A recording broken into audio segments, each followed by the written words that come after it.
कहानी की शुरुआत होती है उस दिन से जब आसमान में एक अजीब सी चीज नजर आने लगी। किसी को पता नहीं था कि ये इंसानियत के आखिरी दिनों की शुरुआत है। दुनिया के लोग इसे एक स्पेस इवेंट समझ रहे थे, लेकिन वैज्ञानिक जानते थे कि इसके पीछे एक ऐसा खतरा छुपा है जो पूरी दुनिया को मिटा कर रखने वाला था। इसी समय हम कहानी के मुख्य किरदार जॉन को देखते हैं, जो अपनी पत्नी एलिसन और बेटे नाथन के साथ एक आम सा दिन गुजार रहा होता है। उस दिन सभी घर में खुशी से बैठे थे, लेकिन उन्हें बिल्कुल भी अंदाजा नहीं होता कि कुछ ही पल बाद उनकी जिंदगी बदलने वाली है। अचानक टीवी पर एक इमरजेंसी न्यूज अलर्ट आना शुरू हो गया। न्यूज में बताया जाता है कि क्लार्क नाम का एक खतरनाक कॉमेट पृथ्वी के करीब से गुजरने वाला है। शुरू में लोग इसे एक स्पेस इवेंट समझने लगे, पूरी दुनिया को मिटा कर रखने वाला था, क्योंकि ये कोई आम कॉमेट नहीं था। इसका एक बड़ा टुकड़ा सीधा पृथ्वी से टकराने वाला था और इस टकराव के बाद होने वाली तबाही का अंदाजा लगाना नामुमकिन था। टीवी पर बार बार न्यूज सुनकर जॉन जैसे ही घर से बाहर निकला, सब परिंदे तेजी से एक ही दिशा में भागने लगे, मानो कोई बहुत ही बड़ी मुसीबत आने वाली हो। तभी अचानक एक खतरनाक हवा का तेज झोंका उसे उड़ाकर घर से दूर ले गया। वो झोंका इतना तेज था कि घर के शीशे तक टूट जाते हैं। अंदर मौजूद सभी लोग घबरा जाते हैं, क्योंकि अब उन्हें एहसास हो गया कि यह सिर्फ एक आम घटना नहीं बल्कि किसी बड़ी तबाही की शुरुआत है। इसी बीच जॉन के फोन पर एक मैसेज अलर्ट आया, जिसमें बताया गया कि उसके परिवार को एक स्पेशल शेल्टर के लिए चुना गया है, जहां कुछ चुनिंदा लोगों को सुरक्षा दी जाए। जॉन के लिए ये फैसला लेना बिल्कुल आसान नहीं था। वो चाहता तो अपने पड़ोसियों की मदद कर सकता था, लेकिन हालात ऐसे थे कि उसे अपने परिवार को बचाने के लिए वहाँ से निकलना ही पड़ा। जाते जाते उन्होंने रास्ते पर हर तरफ गाड़ियों का जाम लगा हुआ देखा। मतलब साफ था कि मुसीबत बहुत करीब आ चुकी है। जॉन जल्दी से किसी तरह करके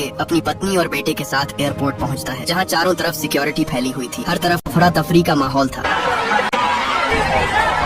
मुसीबत से बचने के लिए हर कोई शेल्टर की तरफ जाना चाहता था, मगर अंदर सिर्फ उन्हीं लोगों को जाने दिया जा रहा था जिन्हें शेल्टर के लिए चुना गया था। जॉन किसी तरह अपने परिवार के साथ अंदर पहुंचा। उन्होंने जैसे ही अपना बैग खोला तो उसके अंदर नाथन की इंसुलिन की दवा गायब थी, जो गाड़ी के अंदर ही रह गई थी। दरअसल नाथन एक डायबिटिक पेशेंट था और उसके लिए इंसुलिन बहुत जरूरी थी। उसने अपनी पत्नी से कहा कि वो नाथन के साथ प्लेन में चली जाए और वो खुद जल्दी से दवा लेकर वापस आ जाएगा। लेकिन आर्मी ऑफिसर को बताया कि उसका पति उसके बेटे की दवा लेने गया है और वो दोनों उसका इंतजार करना चाहते हैं। लेकिन यहीं उससे एक बड़ी गलती हो जाती है। आर्मी के नियमों के मुताबिक किसी भी पेशेंट को शेल्टर के अंदर ले जाने की इजाजत नहीं थी। इसी वजह से आर्मी वाले जॉन की पत्नी और नाथन को अपने साथ वहां से कंट्रोल रूम में ले आए, जहां कंट्रोल रूम की इंचार्ज एक औरत मौजूद थी। उसने उन्हें प्लेन के अंदर बैठने से साफ मना कर दिया और कहा कि अब आप शेल्टर की तरफ नहीं जा सकते। कुछ देर बाद जॉन दवा लेकर वापस एयरपोर्ट पहुंच गया, मगर अब न उसे अपनी पत्नी दिखाई दी और न ही नाथन। घबराकर वो प्लेन के अंदर घुस गया और हर तरफ अंधों की तरह उन्हें ढूंढने लगा, मगर बदकिस्मती से वो दोनों उसे कहीं भी नहीं मिले। इसी बीच एक आर्मी ऑफिसर की नजर जॉन के हाथ में मौजूद इंसुलिन पर पड़ी। उस ऑफिसर ने उस दवा के बारे में पूछा तो आगे से जॉन ने बताया कि ये उसके बेटे के लिए है। उसे इन लोगों ने नहीं आने दिया,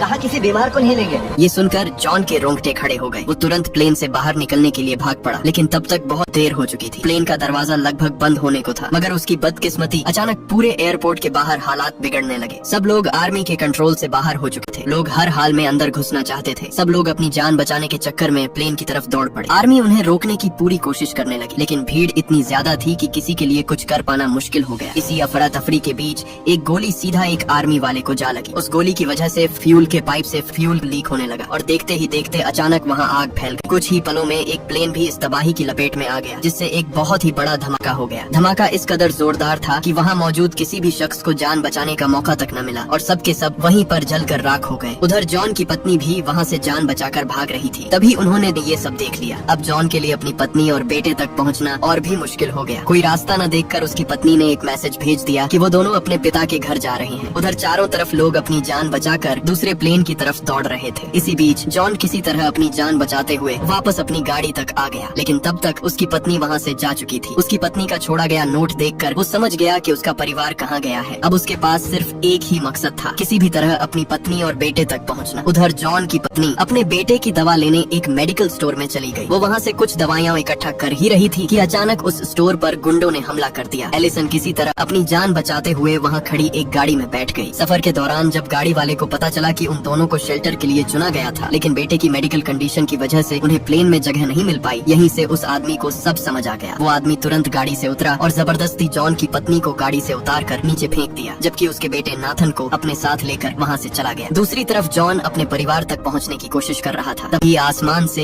एक और कॉमेट धरती की तरफ गिर गया। उसके गिरते ही एक भयानक तबाही मच गई। हर तरफ लोग अपनी जान बचाकर इधर उधर भागने लगे, मगर जॉन किसी तरह वहाँ से बच निकला। रास्ते में उसे खुशकिस्मती से आर्मी का एक ट्रक मिल गया जो कनाडा की तरफ जा रहा था। वो बिना देर किए उस ट्रक में बैठ गया। सफर के दौरान उसकी मुलाकात एक आदमी से हुई जिसने उसे एक हैरान कर देने वाली बात बताई। उसने बताया कि दुनिया भर के कुछ चुनिंदा लोगों के लिए ग्रीनलैंड में एक अंडरग्राउंड शेल्टर तैयार किया गया है, लेकिन वहाँ हर किसी को जगह नहीं। पारा खड़ा करने में मदद कर सकते हैं। तभी हमें पता चला कि जॉन पेशे से एक आर्किटेक्ट है। इसी वजह से उसका नाम भी उन लोगों की लिस्ट में शामिल किया गया। डॉक्टर, इंजीनियर और दूसरे एक्सपर्ट्स को भी इसीलिए चुना गया ताकि अगर इंसानियत बच जाए तो वो दोबारा सब कुछ शुरू कर सके। लेकिन ट्रक में मौजूद एक और शख्स की नजर जॉन के हाथ में बंधे ब्रेसलेट पर पड़ गई। उसे समझ आ गया कि ये ग्रीनलैंड में एंट्री का पास है। लालच में आकर वो किसी भी तरह ये ब्रेसलेट जॉन से लेना चाहता था, मगर जॉन ने उसे साफ मना कर दिया। आगे से वो शख्स उसे धमकी देने लगा, लेकिन जॉन अपनी जिद का पक्का था। उसने साफ इनकार कर दिया। इसी वजह से दोनों के बीच हाथापाई शुरू हो गई। उस हाथापाई में ट्रक का संतुलन बिगड़ गया, जिससे सब लोग ट्रक से नीचे जा गिरे। गिरते ही कुछ लोग वहीं पर मारे गए, मगर खुशकिस्मती से जॉन उस हादसे में बच गया। उधर जॉन की पत्नी एलिसन सड़क पर खड़ी सब लोगों से लिफ्ट मांगती रही, मगर किसी ने उसे मुंह तक नहीं लगाया। इसलिए वो बिना देर किए खुद पैदल ही एयरपोर्ट की तरफ दौड़ पड़ी। दूसरी तरफ जॉन की पत्नी को लिफ्ट देने वाला आदमी जॉन के बेटे को लेकर एयरपोर्ट पहुंच गया। उसका गंदा प्लान था नाथन के ब्रेसलेट का फायदा उठाकर खुद और अपनी पत्नी के साथ शेल्टर में पनाह लेना। उसने आर्मी ऑफिसर्स से झूठ बोला कि भीड़ में उनके ब्रेसलेट खो गए और ये बच्चा उनका बेटा है। पहले तो आर्मी वालों ने उसकी बात मान ली, लेकिन तभी जॉन का बेटा तुरंत बोल पड़ा, ये मेरे पेरेंट्स नहीं है।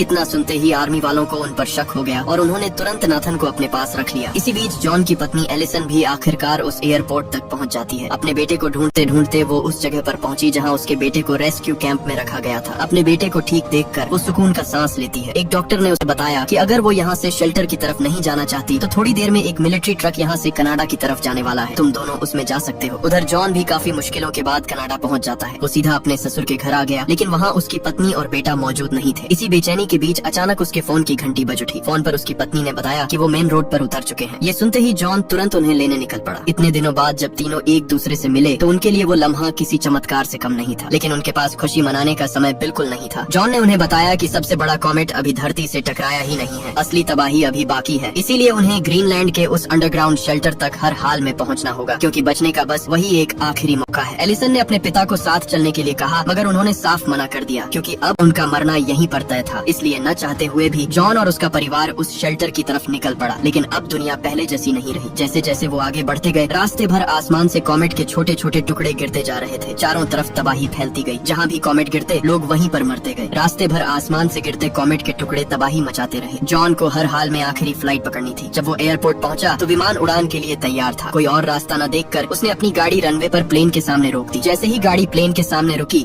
खुशकिस्मती से प्लेन रुक गया। पायलट गुस्से में बाहर आया। जॉन ने उसे बताया कि उसका परिवार भी ग्रीनलैंड शेल्टर के लिए चुना गया है, मगर पायलट ने उसे मना कर दिया क्योंकि प्लेन में जगह लगभग खत्म हो चुकी थी। लेकिन जॉन किसी भी सूरत प्लेन में चढ़ना चाहता था। उसने उन्हें धमकी दी कि अगर वो उन्हें साथ न लेकर गए तो वो गाड़ी कभी रनवे से नहीं हटाएगा। पायलट को मजबूरी में जॉन और उसके परिवार को प्लेन के अंदर बैठाना पड़ा। सब आगे बढ़ ही रहे थे कि तभी वही सबसे बड़ा कॉमेट धरती से टकरा गया। धमाके के झटके इतने खतरनाक थे कि प्लेन भी बुरी तरह हिल उठा। प्लेन पायलट से पूरी तरह बेकाबू हो गया और अचानक एक पहाड़ी से टकराकर वहीं पर तबाह हो गया। कुछ लोग घायल जरूर हुए, लेकिन खुशकिस्मती से सब लोग जिंदा बच गए। प्लेन से निकलते ही उन्हें दूर आर्मी के बंकर दिखाई दी। आर्मी ने जैसे ही उन्हें